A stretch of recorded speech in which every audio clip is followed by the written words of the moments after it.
మాది ఉంగరం గుర్తు. కాంగ్రెస్ పార్టీ తరఫున నిలబడ్డము.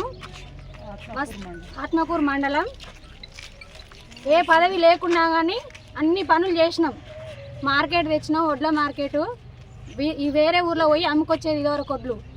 మా ఊర్లోకే తెచ్చి ఇప్పుడు మా ఊర్లోనే అన్నీ అమ్ముకుంటున్నాము. ప్రతి ఒక్కరికి రేషన్ కార్డు లేదన్న బిడ్డ అన్న వాళ్ళకు కూడా రేషన్ కార్డు తెచ్చిచ్చినాం. హాస్పిటల్లోకి ఎవరికన్నా అవసరం ఉంది, రేషన్ కార్డు కావాలి, ఇప్పుడు అట్లయితేనే మాపైతుందంటే కూడా తెచ్చిచ్చినాం. ప్రతి ఒక్కరికి ఇండ్లు కావాలన్న వాళ్ళకి ఇండ్లు తెచ్చిచ్చిండు.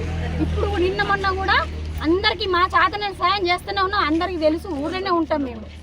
ఎక్కడ సీఎం రిలీఫ్ ఫండ్లు కానీ అన్నీ ఏవైనా తెచ్చిచ్చినామో, ఇంకా ముందు కూడా అన్నీ తెచ్చిస్తాము.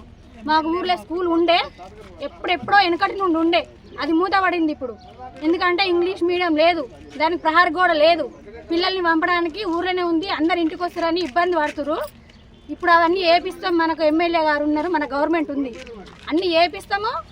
మన పిల్లల్ని మన స్కూల్లోనే తోలుకొని మన ప్రజల డబ్బు వృధా అయిపోతుంది. వ్యాన్ ఫీజులు, స్కూల్ ఫీజులు ఇబ్బంది పడుతున్నారు. అందరి దృష్టికి వచ్చింది. మీ పేరెంట్స్ తోటి అందరితో మాట్లాడి స్కూల్ కూడా ఓపెన్ చేపిస్తాం. 30 పట్టాలు వచ్చినాయి ఈసారి మార్కెట్లకు కూడా, వడ్ల మార్కెట్లకు. మన ఊరికి మెయిన్ రోడ్డు, మన కురువాయి కట్ట ఉంది మా ఊరికి. ఆ కట్టకి రోడ్డు శాంక్షన్ అయింది. దాని ఎమ్మటి లైట్లు కూడా. ఎందుకంటే రోడ్డు మీద దిగిన వాళ్ళు ఊరికి పోవాలంటే నైట్ అయినా భయపడకుండా ఆడవాళ్ళు కానీ పిల్లలు కానీ అందరూ పోవడానికి అన్ని లైట్లు వేపిస్తాము. మొత్తం సిటీ లాగా మంచిగా వేసుకుంటాం మా ఊరు. మాకు ఓటు వేయాలని దండం పెట్టి వేడుకుంటున్నాము. ప్రతి ఒక్కరికి చనువు ఉంది. ఈయన తోటి బిడ్డ లింగన్నకి పని చేయాలంటే ఎంఆర్ఓ ఆఫీస్ కానీ, ఎండిఓ ఆఫీస్ కానీ, కలెక్టర్ కాడికి కానీ ఎవరి దగ్గరికైనా పోయి అందరికి సాయం చేసినాం. చేసిన వాళ్ళకు కూడా మర్చిపోయింది.